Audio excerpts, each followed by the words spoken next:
Léonard de Vinci.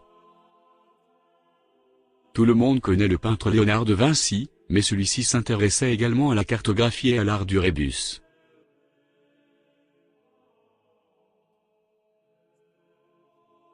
Deux pages complètes de rébus, élaborées par de Vinci.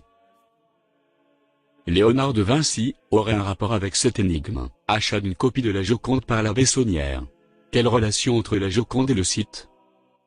C'est ce que l'on va découvrir plus loin. La Joconde, 1503-1506.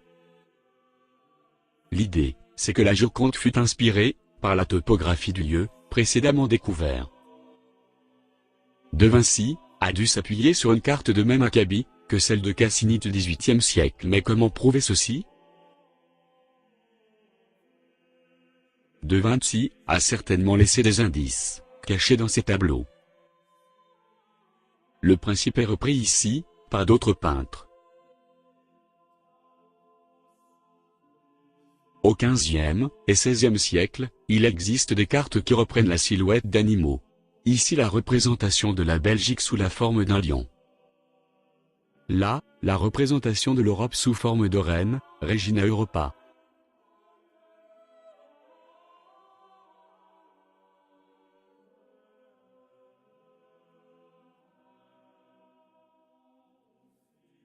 Son visage vous captive?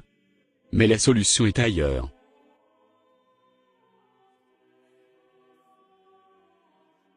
En fait, une trentaine de rébus sont dissimulés dans le tableau. Il s'avère que ces rébus sont les noms de villages qui sont exactement placés en surimpression. Nous allons voir en détail certains d'entre eux.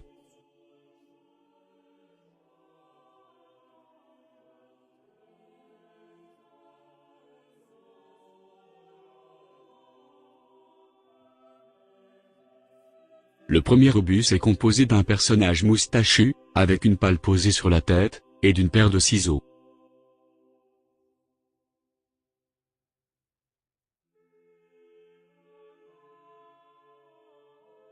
Le village sous le rébus se nomme Ré, O, Pal. La syllabe Pal est écrite en toutes lettres.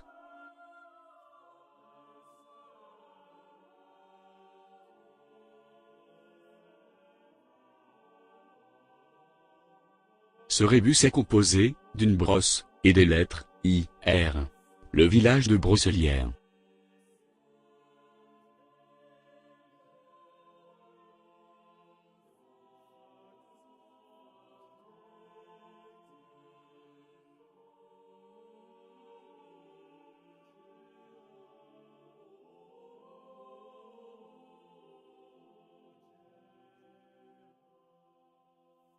Ce rébus est composé d'un choriste les bras écartés, et un pupitre. Pour le lieu, chant des bras.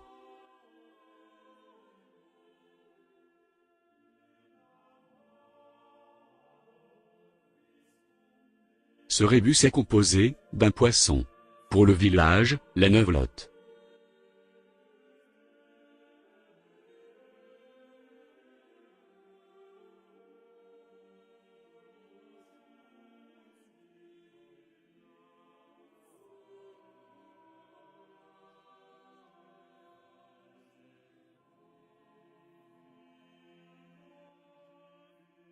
Ce rébus est composé de la lettre O et de la lettre L et un cœur.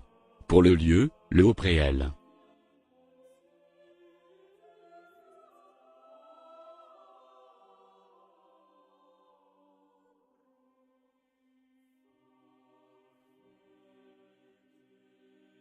Ce rébus est composé d'une poire. Pour le village, la Poirie.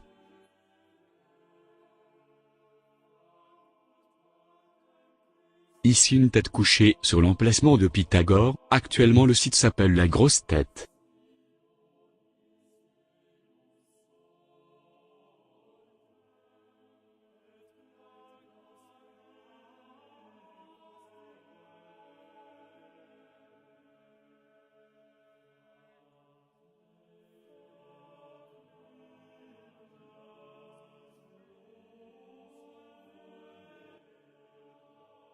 Ce rébus est composé d'un saint, d'une tente, de l'inscription One et d'un cochon.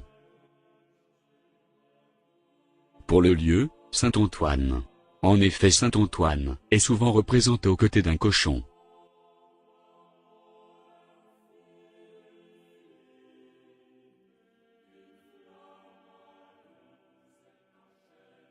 Un journal, une nouvelle roulée avec un ruban pour le point du jour.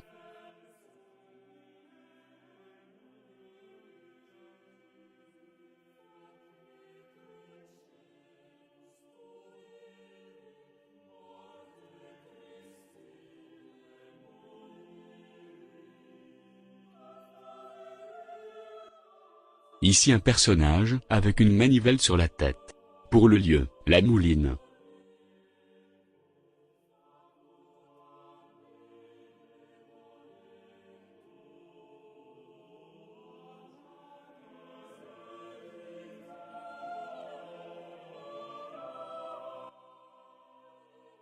Ici, une jarre. Et un personnage avec les sourcils prononcés. Pour le lieu, Germenil, il faut comprendre. La jarre va à la source, il.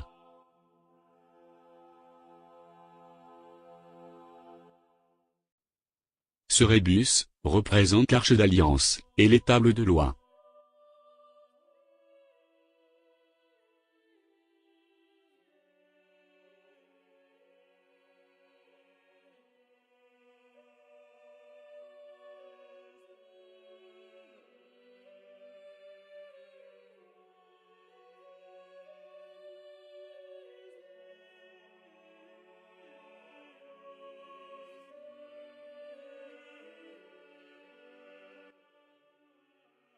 Sur ce rébus, un tronc d'arbre à l'apparence humaine avec une scie.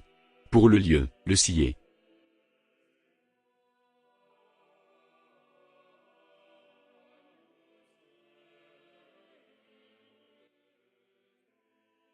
On distingue ici, un homme avec le poing en avant, sur la main de la Joconde. Pour le lieu, le point du jour.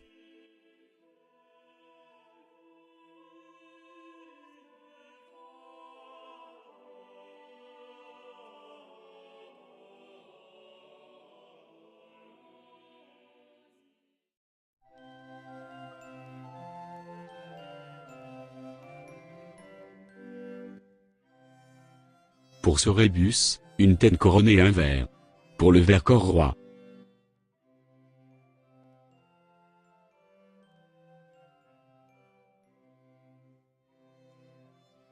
Ici, on remarque que le triangle est situé sur le cœur de la Joconde.